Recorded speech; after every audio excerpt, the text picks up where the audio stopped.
From JBS Studios in Greater New York, this is the JBS News Update with Teisha Bader. I'm Teisha Bader with the JBS News Update for Thursday, June the 6th, 2024. An IDF soldier was killed today during an attempted infiltration by Hamas terrorists from Gaza into southern Israel early this morning. The IDF said that its surveillance unit who watch the Gaza border fence identified a number of suspects who approached the border from the Gaza Strip and moved towards Israeli territory in an attempt to cross the barrier area in the Rafah area. Troops from the Bedouin reconnaissance unit responsible for the area were dispatched to the scene and came under fire by the terrorists and returned fire. And in the gun battle that ensued, 34-year-old warrant officer Sergeant Major Zeid Mazarib, who was a tracker, was killed. The terrorists were eliminated. And an IDF soldier in reserve was killed last night in northern Israel. As we reported to you, 2 explosive-laden drones were launched at northern Israel by terror group Hezbollah in the area of Khorfesh, close to the Lebanese border.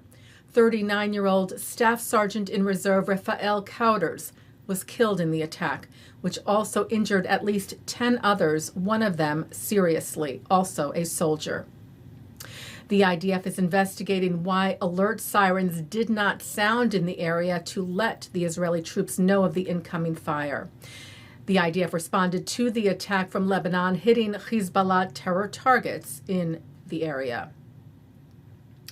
Fighting continues, meanwhile, in Gaza, with IDF troops battling Hamas, eliminating terrorists, and finding terror infrastructure. Sharing today that it found the opening to a tunnel in a young girl's bedroom in Rafah. And overnight last night, Israel's Air Force conducted a precise airstrike on a Hamas compound inside of a school in Nusirat in the central Gaza Strip. The IDF said its troops eliminated several Hamas and Islamic Jihad terrorists who embedded themselves inside of the school, an UNRWA school belonging to the UN agency, saying the terrorists who were embedded there participated in the October 7th massacre and were planning future attacks.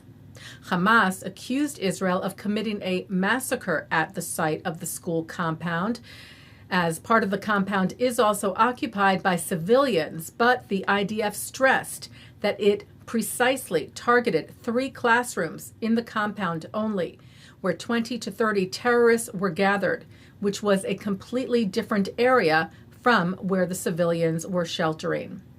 Adding that before the strike, a number of steps were taken to reduce the risk of harming uninvolved civilians during the strike, including conducting aerial surveillance and additional intelligence information. The leaders of the United States, Argentina, Austria, Brazil, Bulgaria, Canada, Colombia, Denmark, France, Germany, Poland, Portugal, Romania, Serbia, Spain, Thailand, and the United Kingdom released a joint statement today, urging Hamas to agree to the current Israeli proposal for the release of hostages now held for 244 days in Gaza and leading to an ultimate ceasefire. Writing as leaders of countries deeply concerned for the hostages held by Hamas in Gaza, including many of our own citizens, we fully support the movement towards a ceasefire and hostage release deal now on the table. And as outlined by President Biden on May the 31st, there is no time to lose. We call on Hamas to close this agreement that Israel is ready to move forward with and begin the process of releasing our citizens. We note that this agreement would lead to an immediate ceasefire and rehabilitation of Gaza, together with security assurances for Israelis and Palestinians and opportunities for a more enduring, long-term peace and a two-state solution. At this decisive moment, we call on the leaders of Israel as well as Hamas to make whatever final compromises are necessary to close this deal. It is time for the war to end, and this deal is the necessary starting point. And while reports circulate on how Hamas is reacting to the Israeli proposal, the terror group has yet to give its official response. The U.S. Department of Justice's Community Relations Service updated a new educational program to counter anti-Semitism, which it originally released on May the 31st, marking the end of Jewish American Heritage Month this year. The Understanding and Building Relationships with Jewish Communities program is designed to educate law enforcement, schools, religious and secular communities, and public and private organizations towards a more positive and supportive engagement with Jewish Americans and communities. Built in partnership with major Jewish organizations in the U.S., like the Anti-Defamation League, who welcomed the move, saying education is a critical component in the fight against anti-Semitism and hate. Taking a look now at our programming for tonight on JBS for Thursday, June the 6th at 7 o'clock, Benjamin Anthony sits with Brigadier General Chiko Tamir for a conversation about tactical, operational, and strategic leadership at his home on the Israel-Lebanon border.